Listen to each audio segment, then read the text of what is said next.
Thank you for joining us for this episode of the Palikari Business Podcast. I'm your host, Abby, joined by my co-host and husband, Nick. Palikari is a Greek word that means a person who has achieved great things beyond their years. On this podcast, we hope to help you achieve great things by having conversations with successful business owners, entrepreneurs, and influencers from all walks of life. If you want to learn how to start a successful business, grow in leadership skills, or receive practical encouragement on chasing your dreams, this is the podcast for you.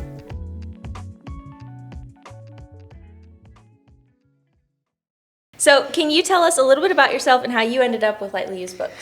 Yes. So when I was younger, I used to tell my grandma all the time that when I retired, I was going to own a bookstore. And so I'm obviously not of retiring age. I'm very youthful.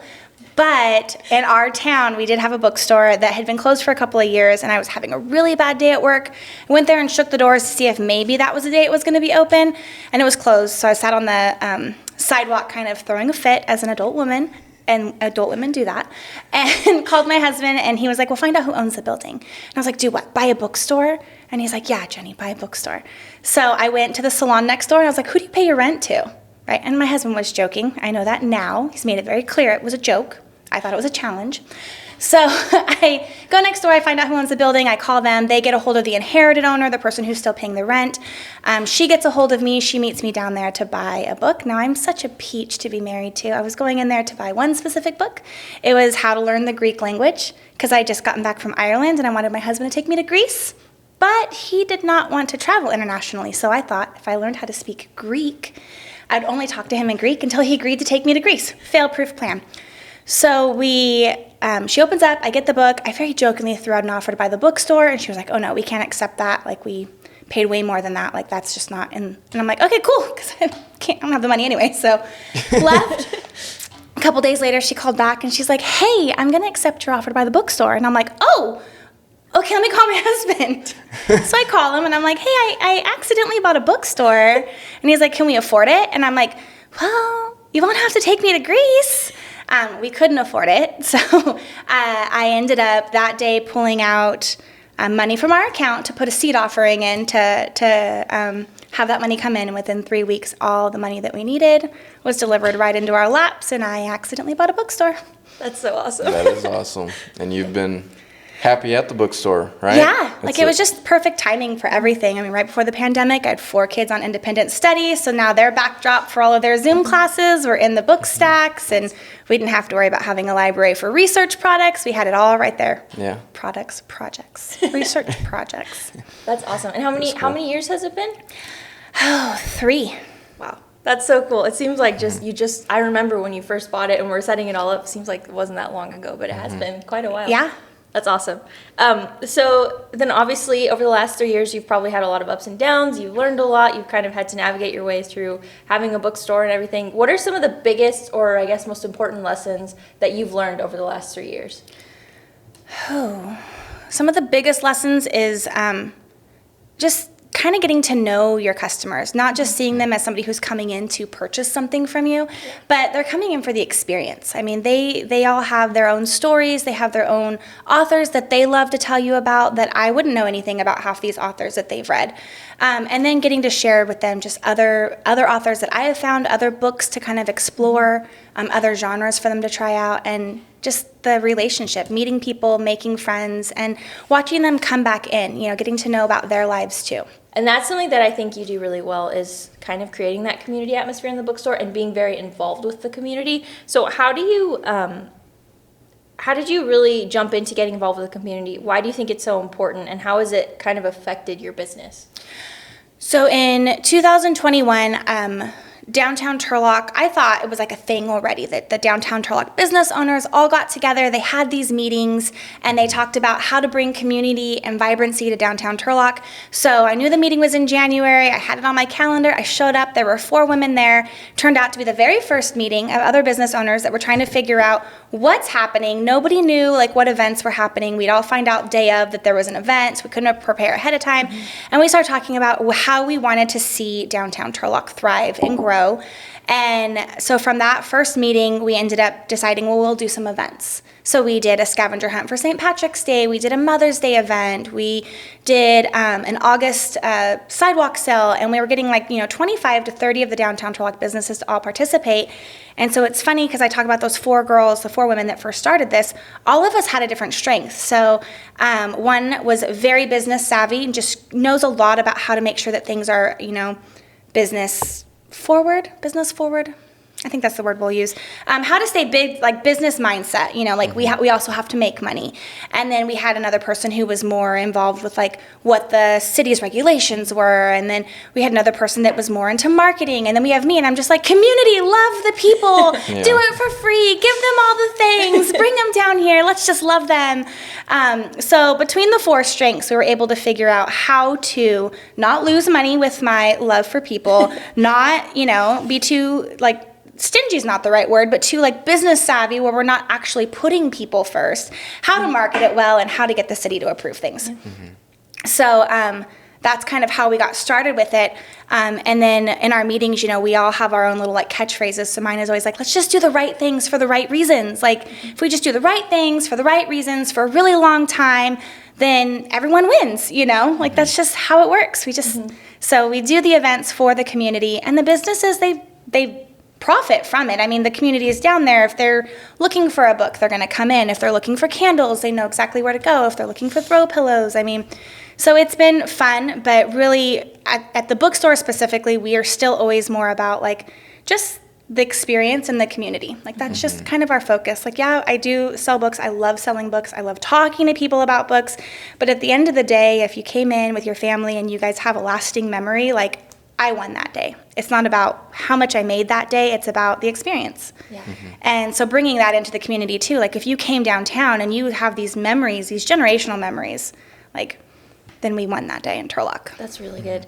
That reminds me of, everybody always talks about your why in your business, and you need to have a why, and the why can't be, I want money. It has to be something that's actually sustainable, and that's a really sustainable why, is that I care about these people. I want to create this experience in this place where they can come and have memories, and you need to make money, but that's not the main focus. So the money follows the passion. Yeah, that's right. And the money obviously is important, because then you couldn't run your business without the money, but having a good why is really what brings in the money more than just a crave for money.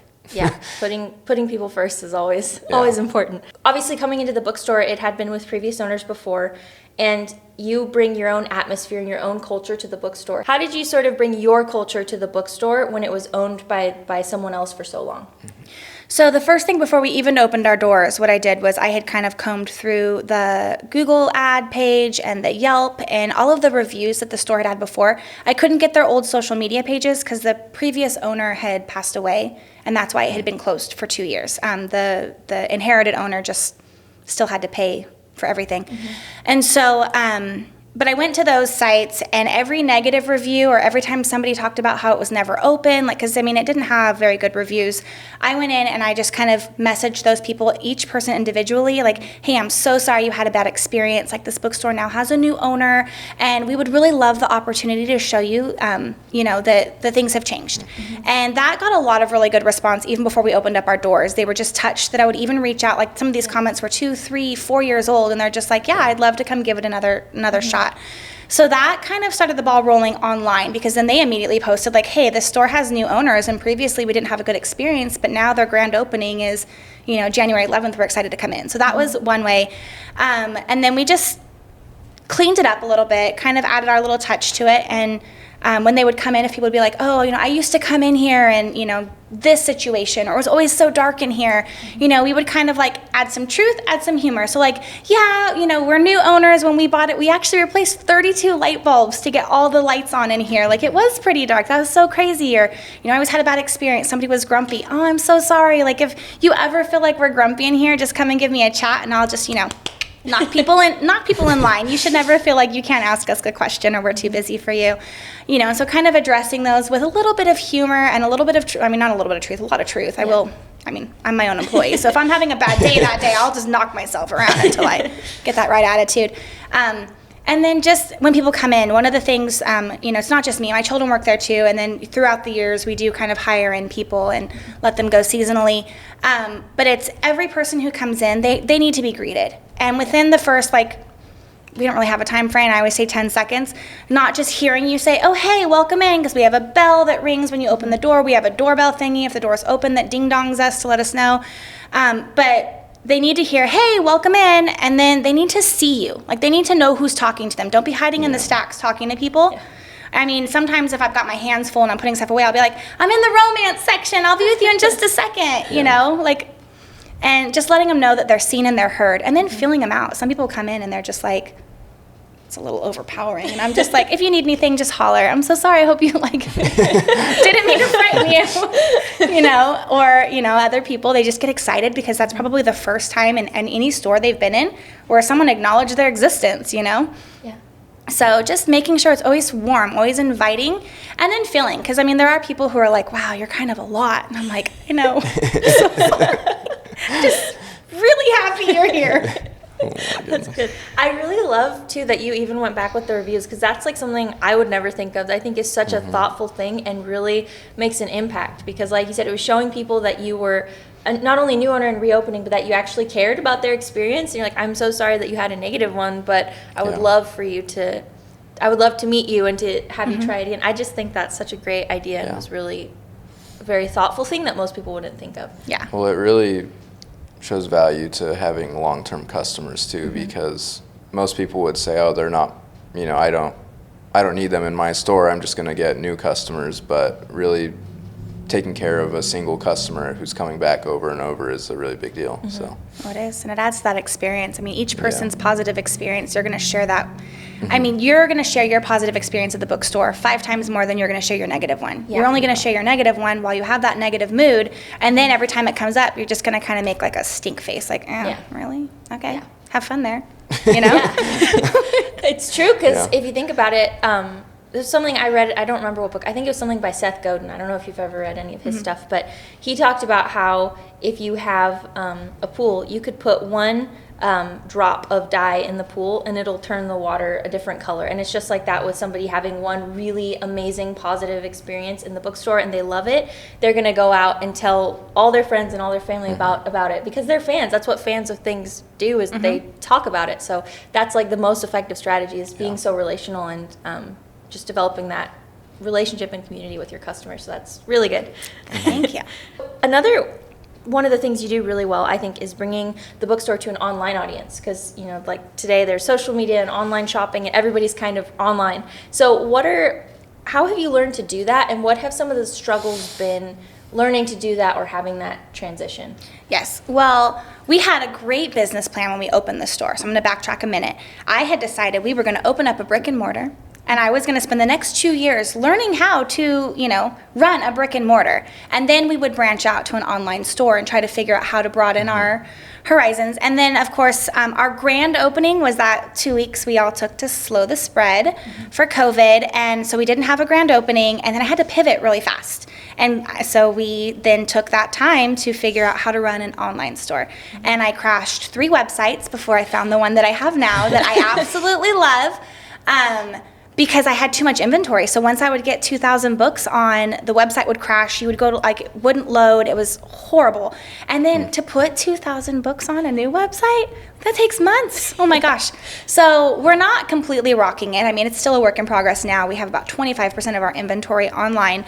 But one of the things I wanted to do is you could go anywhere. You could shop at Amazon and buy a book just as easily. But again, if I'm going to focus on experience, then our online presence needs to be an experience. And so I've been trying to figure all of that out for so long. How do we bring that in-store experience online? How do we let our customers know that when you're shopping on here, you can still talk to us? If you message on the website, that message goes straight to my phone. And I usually respond within the hour. I try to, at least. Sometimes I'm asleep, so you're going to have to wait. And sometimes I'm swimming with the kids. I'm a mom too. But For the most part, like, I'm responding right back to you. It comes directly to me, every single message.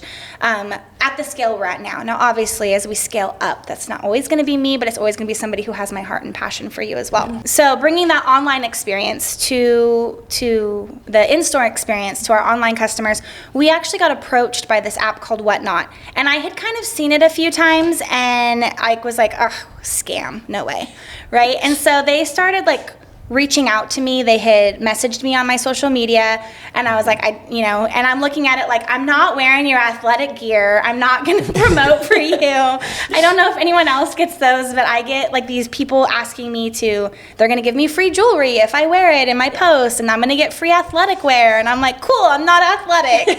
Have fun. Like, no, thank you. I'm not your target. Like, we sell books. And yes, we wear yoga pants to read, but no. Yeah. So anyway, so I was like kind of brushing them off, and then finally I had downloaded the app to check it out because I had seen another person who was using it and looked at it and immediately had like PTSD from like some multi-level media marketing from Facebook years ago, and was like, oh gosh, no way, no thank you. So I deleted the app. Well, I had, the guy kept reaching out and on my social media. And so finally I was like, listen, scammer, I'm really not interested. Like, I am so sorry. Like, I appreciate your, whatever. But he was reaching out on like Whatnot Books, like the actual like Whatnot Books accounts. I'm like, did they went to like great lengths to like, try to get my money or something. So the guy's like, listen, like, this is my personal cell phone number. I would just like 15 minutes to talk to you. About Whatnot. And I was like, well, I already have a Whatnot account. I already filled out a seller's application, and it hasn't been approved. And within 10 minutes after messaging him that, I got the email that it was approved. And I was like, okay, well, it's already approved, so I guess I don't really need you. I gotta do my onboarding. He's like, I will do the onboarding with you. He's like, this is like, I'm not asking you to click a link. I'm not asking you for credit card information. I'm not asking you for anything. I just want to talk to you about this website. And I'm like, okay. So we ended up doing a Google chat because I would trust doing that. I didn't want him to have my phone number. Like, I was so paranoid that he was gonna like hack my social medias. And it's really hard to build those, okay? Yeah. So we do it. He's like literally just showing me his back office for his Whatnot account and how everything works. And we're doing this onboarding. And I was like, well, how did you even find me? And he's like, oh, well, we were having a corporate meeting and your social media came up. And we really love, he's like, it's not necessarily your posts or, your stories, but when you go on live on the store and you talk about what's going on downtown and what products you have, what just came in, like that's the direction we want this to go in. Like, we want to grow in some of those areas. And so we just think you would be a really good, really good resource for that. So I was like, yeah, okay, sure. Like, I'll do it. So I jumped on Whatnot and did our first show and figured out that it was probably the best way to give our online audience that in-store experience because we're in the bookstore. And if I haven't picked the items that you're looking for auction and we're slow and you're like, hey, I want to go see the sci-fi section, which is where we always end up anyway. That and horror. I can literally go and just scan the shelves for what you're looking for, put together bundles, and so it's almost like you get to go online and shop and have a personal shopper with you who's going through showing you the condition of the book. We're talking about it together. We're looking at the copyright dates if that's something you're into, and so it's been an excellent way for us to just bring that in-store experience online. Yeah. We're really enjoying it. The shows are exhausting, so but so we try to cap them at 2 hours. After that, I'm just like, all right, you guys, we'll be back next Thursday.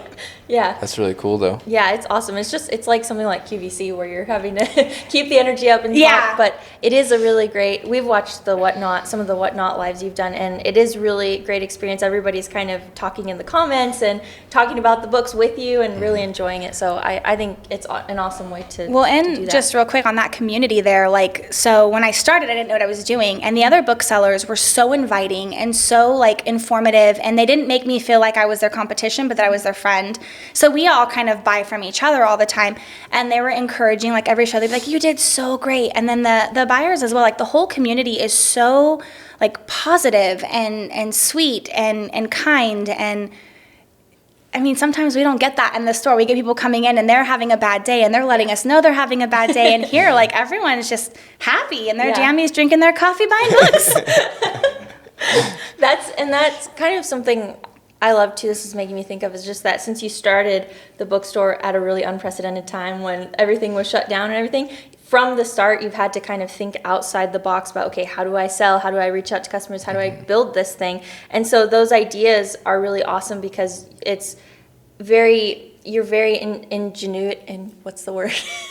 Adaptable? Yeah, sure. You're very adaptable as a business owner coming up with these ideas, and I think a lot of business owners kind of fall into the patterns of what everybody else does or what the status quo is, and that can really be a cap to growth. But being that flexible and like thinking outside the box, what can I do here? How can I make this experience better? Or what is something I can do to grow that other people aren't trying? I mean, the fact that you even just try all these different things is really awesome, because it's something that business owners should be doing, because you should be flexible and growing and changing constantly. So thank you. It's really good. Yeah. Well, I do think as business owners, like, it's our job to serve. We serve our community, we serve our employees, like, you know, servant leadership. So that doesn't just work in a church setting, it also works in, you know, every realm. Every setting. Yeah, that's good.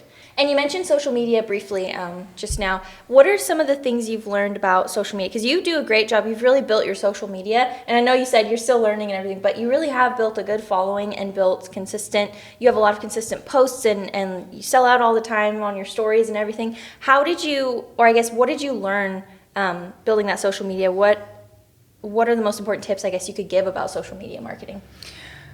Oh gosh, I am by no means an expert in this at all, and I feel like I have months where I just like nail it, and I have months where I just completely fail. So I don't know so much about like the being consistent with things or whatever. I do know that our lives do get a lot of attention, and I jump on, and it's not just what's going on. I do talk about what's going on in the bookstore. I try not to focus about too much what's going on downtown Turlock, because my online audience isn't really in Turlock. Yeah. But then some of them are. So, you know, my friends in Oakdale aren't going to know what's happening in Turlock if they haven't been in there unless I'm saying it. But then it's also talking about what's going on. Like, you know, kind of that transparency, not full transparency, obviously, but like transparency of like, oh yeah, like this is what Bexley has this going on, or we're closing the store today because Carter is sick, or, you know, like next week we'll be closed on Thursday because Madden's graduating high school. You know, so it's adding in those pieces of our lives, the family members that they know inside the store. I mean, the store knows we have 4 kids. They know I've got 4 large dogs. They know I've got a husband who works all the time. You know, not all the time. He works the appropriate amount of time. By no means like a poor stay-at-home working mom. That's not a thing. You know what I'm trying to say. My husband's amazing. So kind of giving them some of those updates as well online. Those get really good things. Reposting other stuff that's happening in the community or downtown or other stores, businesses. Not just promoting myself. I think that's been really helpful as well. And then it is showing them like, hey, this is the new inventory I've got in. Like, no one's in the store today, so you kind of got first dibs. If I put it on my Instagram, you can buy it right then and there. Or I'll do a video saying this is the stuff that's going to be going on in the inventory right now if you guys want to pick it up. And I'll get messages like, Stephen King sells really well. He's very hard for us to get in stock. And so I thought it would be so cute one day to do an unboxing. Like, all these fancy people do unboxings. So I threw the live on and put on a filter, because I'm pretty sure I wasn't wearing makeup that day. Opened up the box to do this unboxing, showed everybody the inventory that came in, and then shut down the live. And I had somebody message me right away, I want to buy the whole lot. And I'm like, some of these books are duplicates. I don't care. I'm like, okay, well, all right, well, this is how much it's going to cost plus shipping. He's like, cool, I'll Venmo you right now. And so then everyone coming in are like, oh, I just saw you had Stephen King. I was like, you're too late. Didn't even stop the live, and it was sold. So that's been kind of fun too, you know, just being able to show people like, this is what's coming in, but just being real with them. I mean, sometimes I feel like I get that like imposter syndrome, whatever. Because I'm just like, I am not a social media person, and here I am like, hey guys, welcome to Lightly Used Books. This is what I'm doing today. I'm pretending like I'm going to put an inventory, although we all know I'm just going to sit here, find the back of a book, and read half the day. Vacuum the floors and lock the door. But I mean, it's a great way to connect with them. Stories and reels and things like that, trying to learn how to put them in for my niche. Niche isn't a word. I always argue with people about that. I feel like the word is niche. Yeah. But I say niche. Sounds better than niche. Right? Because that's like a scratch. Yeah. All right. It's an itch and a scratch. So finding how to do those things in my niche is a little bit hard. I'm sure that there are ways, but my creative brain doesn't always click that way. Like, I see how they did it, and I'm like, oh, I have to do it like that. It takes me a minute to figure out that I can alter it. And then just with the posts, the one thing that I have figured out is picking my colors and just kind of sticking with my color palette. I don't know. Yeah. I'm failing at it a little bit, but it is more appealing to the eye if I'm not like colors all over the place, I guess. Well, and it makes it more recognizable when somebody's scrolling. If they're going quick, be like, oh, wait, I could tell that was from one of these books. That was definitely the, the bookstore. Yep. Yeah, I really like that you keep saying going back to stories, because it's true that people love stories. The personal aspect of it. We recently have started rebranding just because before we were Odyssey Productions, but that's not super personal, right? So it's now Hammond Cinematography, because people want to follow a person more than they want to follow a corporation.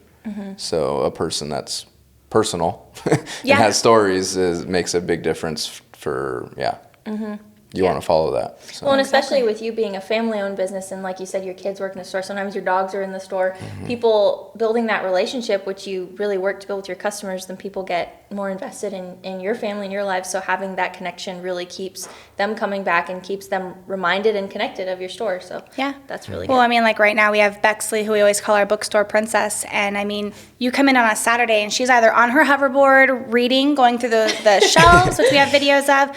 Right now she's been obsessed with roller skating. So she's skating through the store, hopefully not taking out any customers. I make no promises.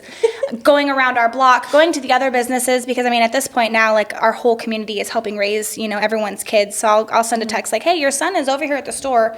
He's safe, just letting you know. Oh, hey, Bexley's riding in front of the store. Cool, just pick her up if she falls, I guess.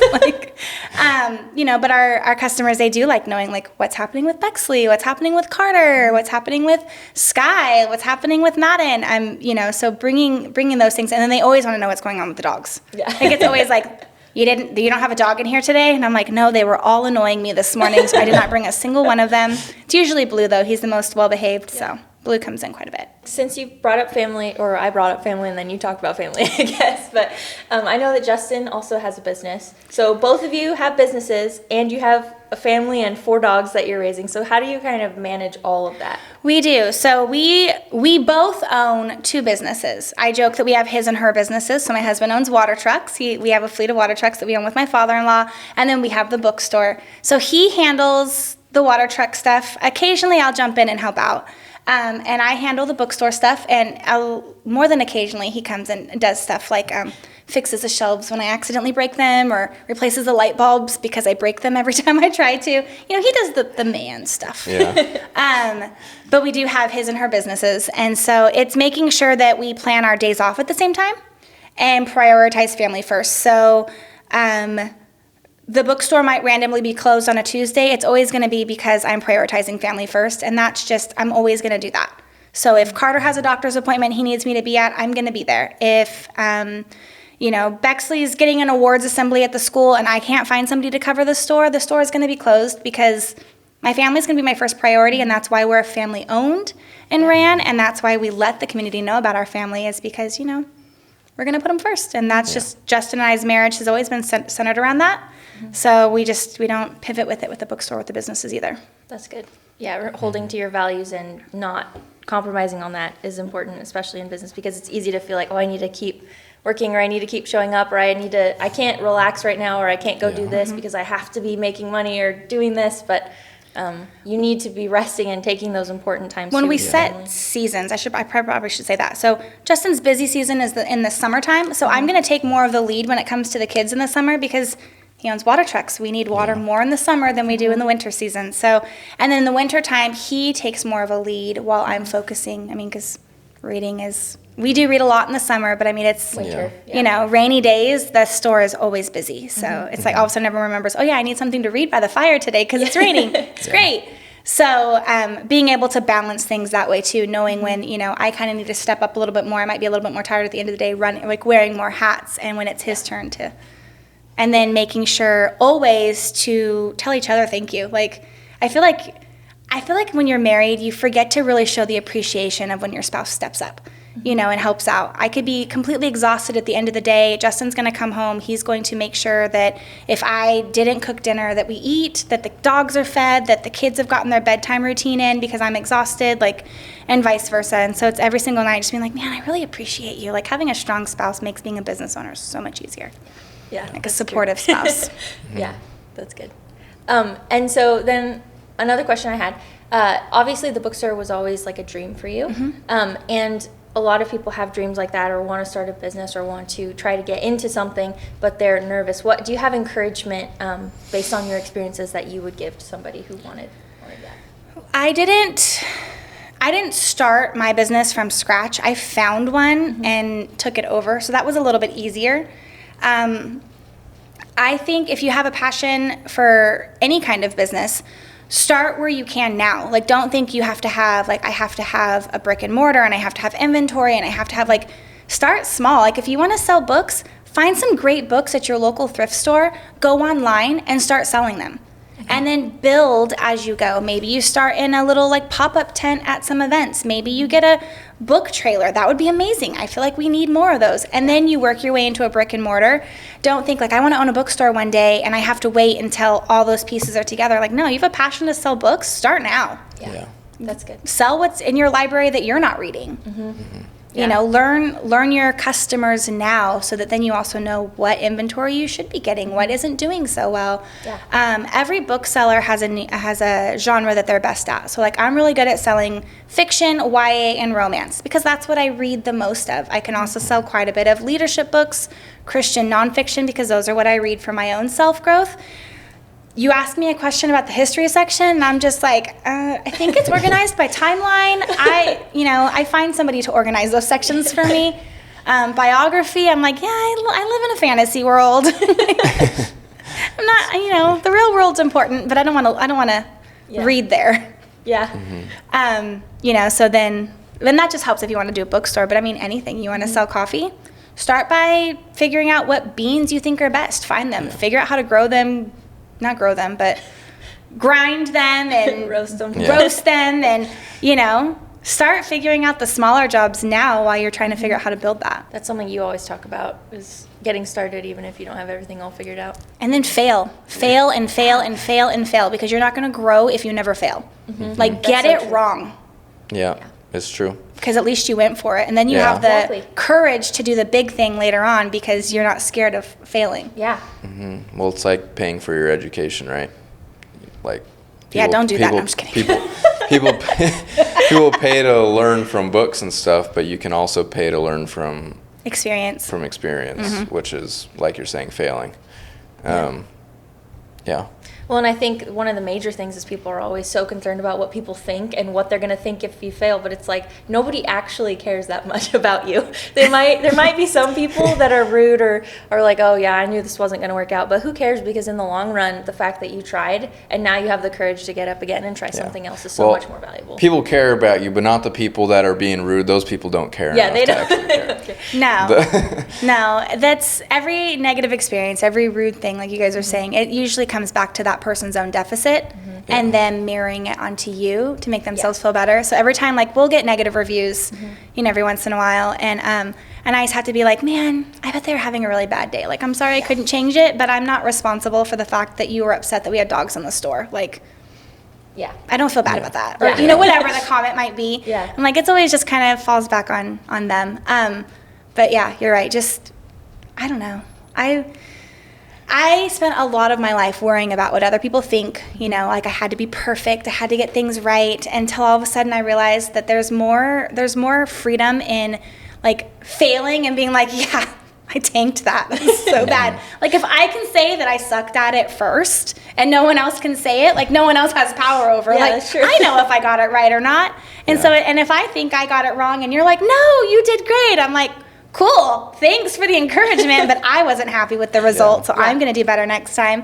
But I think it just comes with like that confidence of like, you're not going to succeed if you don't fail. So just get the fails out of the way now. So you do a lot of stuff online, but you also do stuff in store, like different classes and stuff to bring people in. Can you just share a little bit about that? I can. So again, always wanting to have a great experience in the store, bringing in that experience.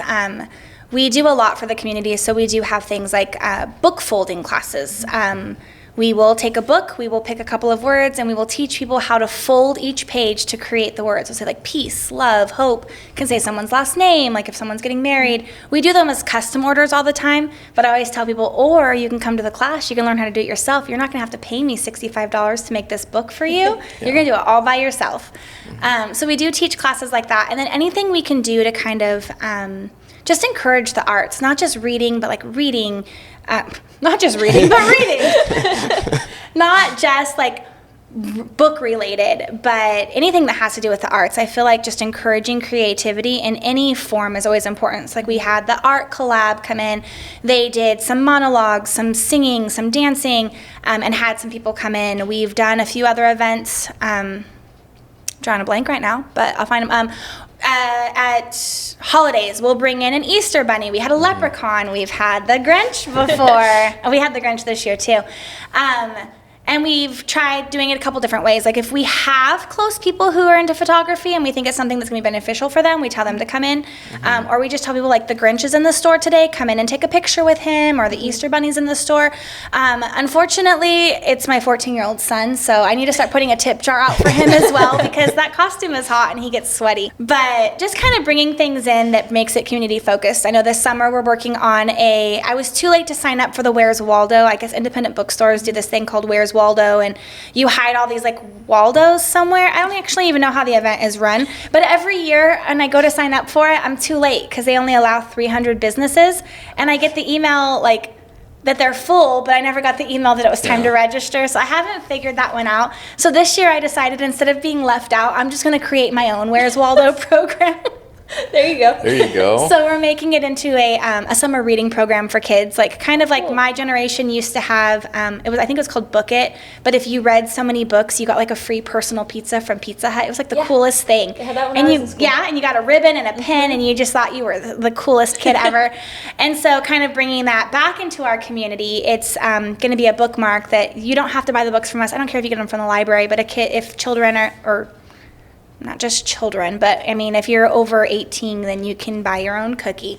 But, just a summer reading program for kids. So they'll get a bookmark that they'll write down the 5 titles they read. They bring it back into us. We give them a certificate to go get. It's either going to be a slice of pizza at Crust and Crumb, or a cookie from Lisa's Cookie Jar. Like, we're going to give them whatever certificates we're giving out that week for reading those 5 books.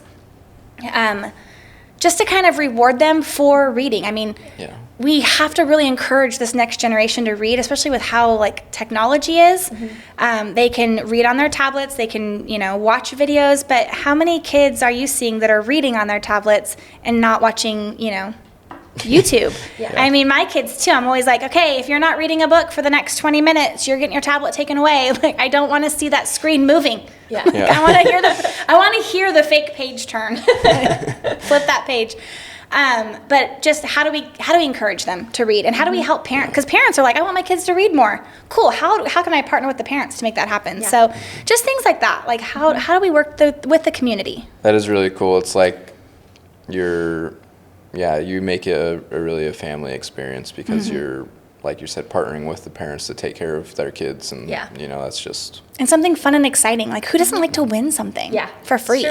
I do. And it goes back to what we've already been saying, but you develop that relationship with the community and make it so that there's that long-standing relationship where it shows that you actually care and you're putting, it's not like you benefit from handing out the free pizza and stuff for the kids, because like you said, they could buy their books anywhere, but it's building that relationship and developing that community that's going to make the store something where you want your business to be something where if it went away, people would say, oh, where'd it go? Like, they would miss it. And they would, because you've been so involved and created so many fun things for the community and for families. So, well, see, and that's kind of the dream that Justin and I have, is like, we want to have a business where children come in with their parents, they come in with their grandparents, and then the next generation, they're the parent bringing their child in, and then they get to be the grandparent bringing their grandchild in. And, how awesome is that going to be when, in years from now, we have this, these grandparents coming in like, oh, we used to shop here when we were your age, to their grandchildren. Like, ooh, it just gives me goosebumps. Like, that's the vision, that's the goal, that's the, that will be the pinnacle of success for us, is when we have those transgenerational, that doesn't sound right. multi-generational. We have these this multi-generational memories of coming in here with their parents and their grandparents and as kids and, story times and whatever else. Yeah, that's awesome. So do you have any fun stories that you want to share about your time having the bookstore so far? I do. So as a reader, I do have a favorite author, and her name is Jennifer Ryan. And the only reason why I even found her books was because that was my maiden name before I got married. So my best friend who lives in Idaho, that's where I grew up, she was at the grocery store, and she had seen this book by Jennifer Ryan that said that she lived in the Bay Area. So she's like, "You're so dumb, you wrote a book." And I was like, well, first of all, I would not be dumb if I wrote a book. I would be super smart. But I'm like, no, I didn't. She's like, yeah, you didn't even try to hide your identity. You just used your maiden name and said you lived in the Bay Area. And I'm like, I didn't write a book. And she's like, yeah, huh? She snaps a picture. She sends it to me. The very next day, I go to Save Mart to go grocery shopping. I see the same book. So I picked it up and I read it. And I completely fell in love with this author. And she writes, most of her books have been Western-y type romances. And so it's really funny because it's always a girl saves a rancher or a rancher saves a girl and whatever. And they're always in Montana. So I had made a TikTok one time joking about having a crush on a fictional character, and I was holding up all Jennifer Ryan's books. And she ended up, and I tagged her author profile, not expecting her to respond. And she's like, "That's so cool." So we kind of started talking. I'd shared the story about how my friend had thought that I was her and figured out that she didn't live too far away and she couldn't wait to come to the bookstore one day. Well, for my birthday last year, my birthday month, she came into the bookstore with a bunch of signed copies, and I got to sit down and talk to her and was trying to act so cool. I was trying not to fangirl out, and I was failing miserably. And so I remember talking to her about well, it's, you live in California, but did you used to live in Montana? Because your books are always in Montana. And she's like, no, actually, I used to write about ranches here in California. But when I finally got published, my publisher said that no one would ever believe that we have ranches in California, that I had to pick any other state. She's like, so I had to go through and rewrite them to be in Montana and create this fictional place in Montana. And she's like, since then, now I've gone because I write about Montana, so I've been there. And she's like, but no, I had never been there before. Everything was in California. And I just thought that was the coolest bit of information ever. And then we joked about how I should just say that I'm the one writing the books because it's my name, because it's not her actual name, She's like, oh, I kind of feel like I stole your identity. And I'm like, you can have it. But that was probably my most favorite moment, was getting to meet one of my favorite authors. I mean, because we're not a large scale store. We're not Barnes & Noble. We don't have a bunch of author signings. We do 100% support our local authors. So if you're a local author, you want to come in and talk, absolutely, we would love to help you promote your books. You can do book signings there. That's great. But getting to meet somebody who's she's written a lot of books, and she's, traditionally published and, does it for a living. It's such a great experience. And then for it to be my birthday month, too, which I celebrate big for my birthday. I mean, we have a whole Jenni Palooza. I do know that. So I don't think anything is ever going to, top that, Jenni Palooza. Yeah. That was my favorite moment so far at the bookstore. We hope you enjoyed this episode of the Palikari Business Podcast. For more information about our guest, check out the links in the show notes. To connect with us, you can find us on Instagram and TikTok under the handle Hammond Cinematography, or just search Nick Hammond on YouTube. Nick and I are the founders of Hammond Cinematography, a video production company located in the Central Valley of California. If you'd like more information about us and our business, you can check out our website linked in the show notes. We'll see you next time.